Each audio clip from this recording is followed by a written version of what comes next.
మద్యం నిషేధ హామీతో అధికారంలోకొచ్చిన వైఎస్ జగన్ అదే మద్యం నుంచి వేల కోట్ల కమిషన్లు దండుకున్నట్లు సిట్ తేల్చింది. మద్యం స్కామ్కు రాజకస్ రెడ్డి సూత్రధారి కాగా కంపెనీల నుంచి కమిషన్ల వసూళ్లలో ఆయన తోడలుడు చాణక్య కీలక పాత్ర పోషించినట్లు తెలిసింది. డబ్బు మొత్తాన్ని రాజకస్ రెడ్డికి అందించేవారని, అక్కడి నుంచి మిథున్ రెడ్డి, సాయిరెడ్డి, బాలాజీ, వైఎస్ అనిల్ రెడ్డిలకు చేరేవని తెలిపింది. వీరి ద్వారా వివిధ రూపాల్లో అంతిమంగా అప్పటి సీఎం జగన్కు కమిషన్లు చేరేవని సిట్ నిర్ధారించింది. వ్యక్తిగత రాజకీయ లాభాల కోసం మద్యం వ్యాపారం నడపడాన్ని రాష్ట్ర చరిత్రలోనే అతిపెద్ద కుంభకోణంగా సిట్ అభివర్ణించింది. మద్యం స్కామ్లో 300 నుంచి 400 కోట్ల రూపాయల అనుమానాస్పద లావాదేవీలు గుర్తించామని సిట్ తెలియజేసింది. మద్యం కుంభకోణం కేసులో 8వ నిందితుడిగా ఉన్న బోనేటి చాణక్యను అరెస్ట్ చేసిన సిట్ అధికారులు ఆయన రిమాండ్ రిపోర్టులో అనేక సంచలన అంశాలు పొందుపరిచారు. ఆ నివేదిక ప్రకారం వైసీపీ అధికారంలోకొచ్చిన వెంటనే 2019 ద్వితీయార్ధంలో హైదరాబాద్లోని తాజ్ కృష్ణ హోటల్లో సజ్జల శ్రీధర్ రెడ్డి నేతృత్వంలో ఒక భేటీ జరిగింది.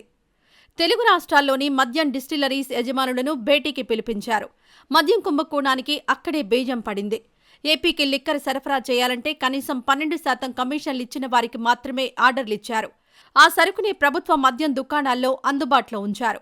ఈ వసూళ్లను సుమిత్ అనే వ్యక్తి పర్యవేక్షించారు. ఆ తర్వాత చాణక్య రంగంలోకి దిగారు. వ్యాపారులకు బావరేజెస్ కార్పొరేషన్ నుంచి చెల్లింపులు చేసిన వెంటనే చాణక్య నుంచి ఫోన్లు వెళ్లేవి. తర్వాత 2 రోజుల్లో కమిషన్ ముట్ట చెప్పాల్సిందే, లేదంటే తదుపరి ఆర్డర్లు ఆపేసేవారు. ఇక 12%తో మొదలైన వసూళ్లు 20% వరకు చేరాయని సిట్ తెలియజేసింది. నెలవారీ కమిషన్లో మొత్తం 50 కోట్ల నుంచి 60 కోట్ల రూపాయలకు చేరింది. ఈ డబ్బులు బులియన్ వ్యాపారాలు, బోగస్ కంపెనీలు, హవాలా మార్గాల ద్వారా ఢిల్లీ, ముంబై, హైదరాబాద్కు చేరాయి. బంగారు నాణాలు, గార్మెంట్స్ ప్రచార వస్తువుల పేరుతో జీఎస్టీ ఇన్వాయిస్లు తీశారు, కానీ అవేవీ రవాణా కాలేదు అని టోల్గేట్ డేటా ద్వారా తెలియజేసింది.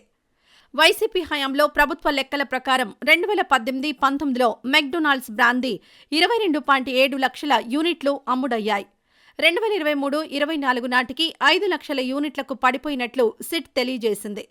ఇంపీరియల్ బ్లూ విస్కీ 20 లక్షల నుంచి 7 లక్షల యూనిట్లకు, కింగ్ఫిషర్ బీరు 1 కోటి నుంచి 11.8 లక్షల యూనిట్లకు తగ్గిపోవడానికి కమిషన్లు చెల్లించకపోవడమే కారణమని సిట్ వివరించింది. ఈ వీడియో నచ్చితే లైక్ చేయండి. అలాగే మా ఛానల్ ని ఫస్ట్ టైం కనుక చూస్తున్నట్టయితే ఇప్పుడే సబ్స్క్రైబ్ చేసుకుని పక్కనే ఉన్న గంట సింబల్ ని యాక్టివేట్ చేసుకోండి. అప్పుడే మేము పెట్టే ప్రతి వీడియో మీకు నోటిఫికేషన్ గా వస్తుంది. అలాగే ఈ వీడియో పూర్తిగా చూసినందుకు ధన్యవాదాలు.